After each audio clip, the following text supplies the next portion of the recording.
Baik, selamat siang Pak Ade. Selamat siang Pak Dewo. Terima kasih atas waktu dan kesempatan yang diberikan kepada saya. Sama-sama Pak Dewo. Saya selaku CGP, ya, jadi pada kesempatan ini saya ingin mewawancarai Bapak Ade selaku kepala sekolah di SD Negeri 8 Mas. Oke.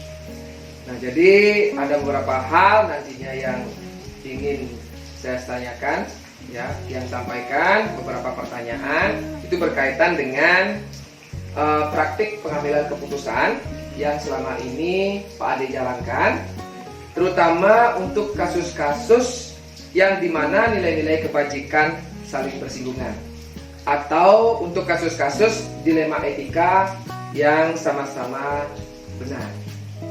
Jadi seperti itu Pak Ade. Nah, sebelum kita lanjut ke pertanyaannya, ya, saya ingin bertanya dulu bagaimana kabar Pak Ade hari ini? Untuk kabar ya baik, mungkin agak sedikit sempoyongan sedikit ya karena cuaca hujan. Cuaca yang tidak bersahabat Pak Ade, ya. Bersahabat. Oke, nah, tapi meskipun cuaca seperti itu, semangat kita harus tetap membara Pak Ade, ya. Saya pun tadi datang dari sekolah langsung ke sini dengan hujan-hujanan. Oke, siap. Ya, Semangat baik. CGP. Terima kasih Pak Ade. Baiklah Pak Ade, selanjutnya kita langsung saja ke topik pembahasan, ya. Jadi di sini ada 8 pertanyaan yang ingin saya sampaikan pada Pak Ade. Yang pertama, nah, selama ini bagaimana Pak Ade dapat mengidentifikasi kasus-kasus yang merupakan dilema etika atau bujukan moral? Oke, baik. Cara saya untuk mengidentifikasi antara bujukan moral dan dilema etika, ya. Ya. Tentu kita di sini harus punya dasar, ya. Dasar dari pertimbangan dari mengambil sebuah keputusan. Apakah itu merupakan bujukan moral, apakah itu merupakan dilema etika. Selama ini saya mengidentifikasi kalau itu merupakan tidak sesuai dengan aturan, kemudian tidak sesuai dengan kode etik, yang sudah menyimpang dari kode etik, kemudian apalagi dengan etika kita, ya, itu saya sudah anggap bujukan moral. Jadi saya sudah bisa pastikan bahwa bujukan tersebut atau keputusan yang saya ambil adalah tidak sesuai dengan bujukan yang dikasih. Oke, berarti pada saat mengidentifikasi itu ada dasar-dasar dulu, ya, yang Ya, di ada dasarnya sesuai dengan kode etik, kemudian sesuai dengan ada aturannya, juknis, ya, SOP umpamanya itu sudah ada. ya. Kemudian untuk dilema etika, ini kan seperti yang Pak Dewo gambarkan tadi adalah nilai-nilai kebajikan yang saling benar umpamanya, yang saling memiliki tujuan yang demi kebaikan. Ya. Ya. Nah, itu caranya mengidentifikasi tentu kita juga berdasar pada aturan atau nilai kode etik, kemudian apa yang namanya SOP yang ada di sekolah itu juga dipatokkan dengan dasar. Nanti kalau itu merupakan tujuan dari sebuah keputusan atau permasalahan demi kebajikan, maupun individu maupun kelompok, ya, ataupun sebaliknya kelompok maupun individu, pasti itu akan memunculkan dilema etika. Karena kita berasumsi atau kita beranggapan, berpendapat bahwa kedua hal tersebut adalah benar. Jadi kemungkinan di sini kalau ada keputusan yang seperti itu atau permasalahan yang berkaitan dengan dilema etika, itu perlu waktu untuk mendalami terlebih dahulu sebelum mengambil keputusan. Ya, berarti perlu pertimbangan Pak Ade, ya. Nah, jadi itu cara Pak Ade untuk mengidentifikasi kasus. Nah, terus yang kedua Pak Ade. Nah, selama ini bagaimana Pak Ade menjalankan pengambilan keputusan di sekolah Pak Ade, terutama untuk kasus-kasus di mana ada dua kepentingan yang sama-sama benar atau sama-sama mengandung nilai kebajikan? Oke, bagaimana cara saya dalam mengambil sebuah keputusan yang berkaitan dengan dilema etika itu? Tentu yang pertama, dasar yang kita pakai adalah aturan maupun kode etik yang ada di sekolah. Kemudian apakah aturan atau keputusan atau permasalahan itu sudah menyimpang dari aturan tersebut? Nah, jika permasalahan tersebut memunculkan ya keputusan yang harus diambil kedua-duanya itu adalah benar. Jika ranahnya masih skupnya kecil, itu saya bisa langsung putuskan. Nah, sesuai dengan arahnya adalah tujuan yang ingin dicapai. Kemudian kalau itu skupnya besar, umpamanya itu adalah individu dengan kelompok ya. Skupnya kalau kita kan kelas sekolah biasanya itu berkaitan dengan kelompok, artinya yang lebih besar, warga sekolah. Tentu juga berkaitan dengan keadilan yang ada di sekolah ini ya. Itu akan memerlukan waktu yang lebih mendalam lagi. Tentunya dalam mendalam itu kita harus menganalisiskan. Jadi menganalisisnya tersebut mungkin nanti ada beberapa macam cara, mungkin dengan cara observasi, kemudian menggali informasi dan lain sebagainya, sehingga kita mencapai suatu titik keputusan yang demi kebaikan bersama dan demi juga kebaikan dari terhadap siswa atau murid tersebut. Seperti itu. Ya, baik. Berarti dari apa yang Pak Ade sampaikan tadi, pengambilan keputusannya itu misalkan keputusan itu diambil kalau masalah kasus itu skalanya kecil, jadi bisa diselesaikan secara langsung. Kalau skalanya besar, itu perlu dimusyawarahkan lah istilahnya. Oke, terima kasih Pak Ade. Selanjutnya, yang ketiga, langkah-langkah atau prosedur seperti apa yang biasa Pak Ade lakukan selama ini dalam menangani kasus ya? Ini akan harusnya adanya, inilah kekurangan kita, bukannya kita ya, bukan ini sekolah saya juga tidak ada SOP atau standar operasional prosedur tentang berkaitan tentang masalah etika, terutama dengan di guru atau di SD itu biasanya diselesaikan langsung di ruang guru. Kita juga tidak memiliki ruang BK, jadi hanya sampai di ruang guru. Kemudian kalau skop masalahnya besar itu pasti melalui rapat dengan guru, ya intinya. Nah, adapun langkah-langkah yang pertama yang saya ambil biasanya adalah kita tidak boleh berpedoman pada asumsi. Nah, kita harus mencari fakta yang ada di dalam kasus-kasus tersebut. Oke. Kalau kita sudah memiliki fakta, semuanya kan mengandung, semua orang kita berpikiran positif juga, semua orang itu pasti melakukannya itu dengan tujuan yang positif juga. Jadi kalau sudah kita dapat menggali fakta tersebut, kemudian kita bawa ke ranah peraturan yang ada di sekolah. Nah, seperti ini peraturannya, apakah bisa apakah melanggar atau tidak.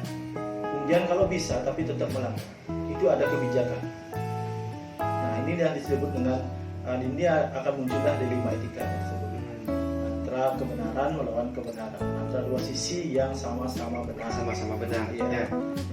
Nah, hal ini tentu kita akan selain mencari fakta itu juga menggali pendapat-pendapat dari beberapa guru-guru yang memiliki pengetahuan tentang itu. Nah, setelah itu kita progresnya adalah kembali ke tujuannya yang ingin dicapai. Tujuannya yang ingin dicapai pertama adalah demi berpihak pada murid atau demi anak tersebut, demi masa depan anak tersebut. Tapi tidak juga melanggar aturan yang ada di sini. Prinsipnya antara individu dan kelompok, berarti kan prinsip keadilan. Kalau kita hanya memberikan hak khusus kepada dia, berarti kan yang lainnya tidak adil. Nah, kemudian dari sanalah menimbulkan opsi dari penyelesaian kasus. Nah, ketika kita menemukan opsi penyelesaian kasus di mana opsi tersebut tidak melanggar, kemudian dan berpihak kepada masa depan atau tujuan dari demi kepentingan anak tersebut. Nah, opsi itulah yang biasanya saya atau kami ambil di sekolah ini. Oke. Baik. Tepat sekali Pak Ade ya. Jadi apa yang Pak Ade katakan tadi itu banyak hal yang biasa Pak Ade lakukan ya. Nah, terus untuk pertanyaan selanjutnya, dari hal-hal tersebut ya, yang banyak hal yang Pak Ade lakukan itu, yang mana menurut Pak Ade anggap paling efektif dalam pengambilan keputusan itu? Yang paling efektif sekarang? Yang mana? Yang paling efektif yaitu adalah yang dapat merangkul semua kepentingan. Dapat merangkul semua Iya. kepentingan. Dalam hal ini, Tentu kalau efektifnya, kalau dibilang dalam skala waktu, justru itu tidak mungkin ya, karena keputusan itu kalau skup masalahnya adalah besar ya, itu butuhkan proses yang agak lama. nanti tergantung kasusnya ya. Kalau kecil bisa diselesaikan sekarang pun bisa. Tapi kalau dilihat kasusnya itu besar, jadi harus perlu beberapa hari ya. Kalau efektifnya, kalau keputusan dilihat dari sisi keputusan, yang paling efektif adalah dapat merangkul semua kepentingan, tidak melanggar aturan yang ada, kita sudah sepakati ya, walaupun kita namanya aturan-aturan. Kemudian dapat mencapai tujuan yang lebih baik dari masa depan sekolah, kemudian dari masa depan dari sekolah ataupun yang terkait dengan orang-orang yang terkait dengan kasus tersebut. Wah, banyak hal ya yang dapat saya pelajari ya. Luar biasa sekali Pak Ade, terima kasih. Nah, jadi itu menurut Pak Ade yang paling efektif ya. Nah, terus dalam melakukan atau pengambilan keputusan pada kasus-kasus dilema etika pada khususnya, apa saja yang selama ini menjadi tantangan terberat lah bagi Pak Ade? Oke, kalau tantangan terberat itu adalah yang pertama adalah tentu adalah pengambilan keputusan. Yang saya harus putuskan apa itu sebenarnya, memikirkan keputusan dan opsi yang terbaik, itu yang tantangan terberat. Kemudian saya pun tidak kalau di Bali itu kan ada namanya rasa sosial dengan teman atau dengan orang lain, itu juga menjadi tantangan. Tapi saya sudah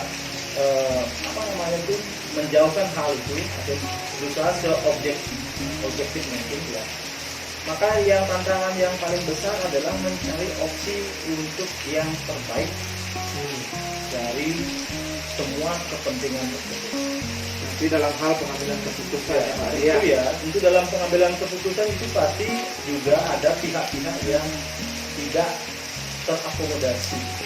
Jadi kita akan melihat keputusannya sudah sesuai dengan aturan, kemudian tidak melanggar kode etik, kemudian juga tidak merugikan banyak orang, kemudian juga mencapai tujuan ranah yang diinginkan dari, atau kalau kita dari minat muridnya itu tujuan atau mental atau keterampilan atau tujuan hidup dari siswa tersebut bisa tercapai. Artinya tidak sampai untuk menjatuhkan mental, sama itu yang kita hindari. Nah, terus bagaimana kaitannya dengan perasaannya Pak Ade pada saat pengambilan keputusan itu? Iya, yang pertama-tama justru ya, pertama-tama sebagai pengalaman menjadi kepala sekolah itu tanggung ya. Apalagi kita dihadapkan dengan banyak-banyak pemikiran. Tapi karena itu adalah keputusan bersama, jadi saya memiliki kekuatan karena didukung oleh banyak orang. Jadi bukan saya aja yang memutuskan hal itu. Ini cukupnya besar masalahnya ya. Jadi perasaan itu sedikit memudar karena saya sudah memiliki kepercayaan diri bahwa didukung oleh teman-teman atau dari dewan diri. Jadi intinya Pak Ade tidak sampai baper ya istilahnya. Pemimpin biasanya itu harus menghindari kata baper. Iya, harus dihindari lah. Ya, oke. Nah, selanjutnya Pak Ade, dalam penyelesaian kasus dilema etika itu, nah, mungkin tadi Pak Ade sudah sampaikan, tapi di sini saya ingin pertegas lagi, apakah dalam pengambilan atau penyelesaian kasus itu langsung diselesaikan di tempat, atau memiliki sebuah jadwal, atau ada bentuk atau prosedur seperti apa yang Pak Ade jalankan? Oke, jika skupnya kecil, umpama yaitu adalah permasalahannya antara siswa dengan siswa yang tidak melibatkan skupnya sampai besar sekali, tentu kalau di dalam pembelajaran mungkin langsung bisa kita ambil tindakan ya. Kalau skupnya itu sudah meranah ke sekolah lebih umum, lebih besar, tentu ada prosesnya. Tentu ada proses, kemudian proses yang pertama mungkin kita akan menggali fakta di sana. Jadinya setiap bulan itu kami mengadakan rapat, tentu kita akan mengevaluasi permasalahan-permasalahan yang ada. Jadi rapat rutin ya Pak Ade ya. Rapat rutin, permasalahan yang ada permasalahan kecil pun yang ada itu mungkin bisa didiskusikan. Tujuannya itu apa? Biar tidak terjadi membuat keputusan yang berkaitan dengan D5 etika. Artinya ada SOP yang harus, jika pun terjadi SOP-nya itu adalah kalau menurut dia itu walaupun tidak ditulis, itu yang pertama itu adalah kita mencari pakar dengan observasi dari yang orang-orang yang terkait dengan masalah tersebut, yang terlibat dalam kasus itu ya, itu dari gurunya atau dari siswanya. Kemudian kita bawa ke rapat dewan, kemudian kita juga mengadakan rapat dengan komite.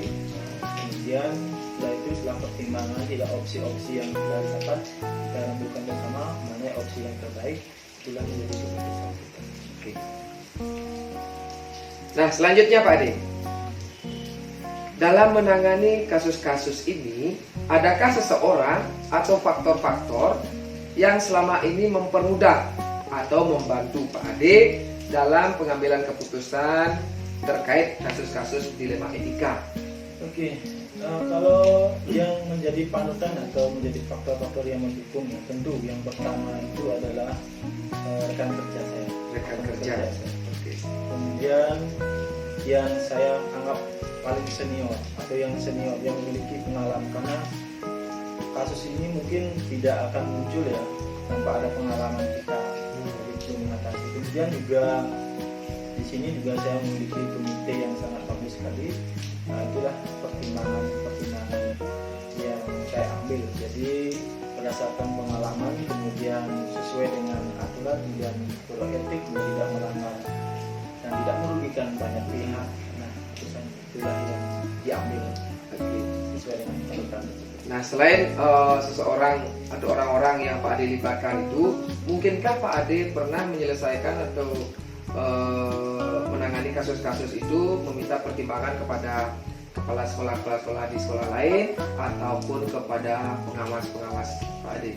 Oke, ini betul sekali Pak Ade. Mungkin jangan lupakan rekan kerja itu bukan di sekolah ini. Karena kami juga punya perkumpulan kelompok kerja kepala sekolah ya. Itu juga saya ambil pertimbangan dari sini. Kemudian dari yang paling sering saya telepon itu dari masalah itu adalah ketua K3S. Ketua K3S. Ya, itu biasanya itu yang saya minta pertimbangan yang jalannya saya harus ambil. Ya. Kemudian pengawas tentu karena di sini dia melihat pengawasnya sampai 50 sekolah yang harus diawasi. Mungkin jarang jadinya persoalan, mungkin 2 bulan sekali baru bisa ke sekolah. Artinya sesuatu kalau ada permasalahan, kalau yang membutuhkan beliau yang minta pertimbangan pasti dia bermasalah. Ya, artinya meskipun tidak bisa ketemu secara langsung ya, bisa dilakukan melalui telepon atau video call mungkin ya. Baik, nah, dari semua hal yang Pak Ade sampaikan tadi, pembelajaran apa yang Pak Ade dapat petik dari pengalaman Pak Ade pada saat mengambil keputusan dilema etika ini? Oke, pelajaran yang saya petik adalah pertama, semua orang itu pasti memiliki kepentingan. Ya. Kemudian kita harus selalu berpikir terbuka dan positif. Kemudian kita tidak boleh memandang permasalahan itu dari satu arah.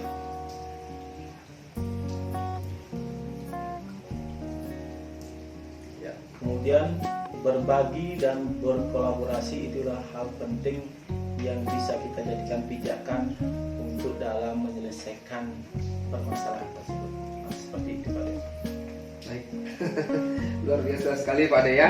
Jadi hal-hal yang dapat Pak Ade petik dari pengalaman itu banyak sekali. Jadi ini bisa yang pakai acuan nanti ke depannya. Siapa tahu nanti ya saya menghadapi kasus-kasus yang mungkin harus membutuhkan pertimbangan-pertimbangan ya. Jadi apa yang Pak Ade sampaikan tadi akan saya ingat selalu. Ya. Baiklah Pak Ade, karena sesi wawancara kita pertanyaan yang saya sampaikan sudah semuanya dijawab dengan baik. Jadi saya akhiri saja wawancara hari ini. Izin yang hanya berbagi ya, bukan mau mengajari, bukan menggurui. Ya, oke. Jadi terima kasih sekali ya, terima kasih sekali lagi dia ucapkan atas waktu dan kesempatannya. Baik, saya ucapkan selamat siang. Terima kasih. Terima kasih. Bisa lambaikan tangan.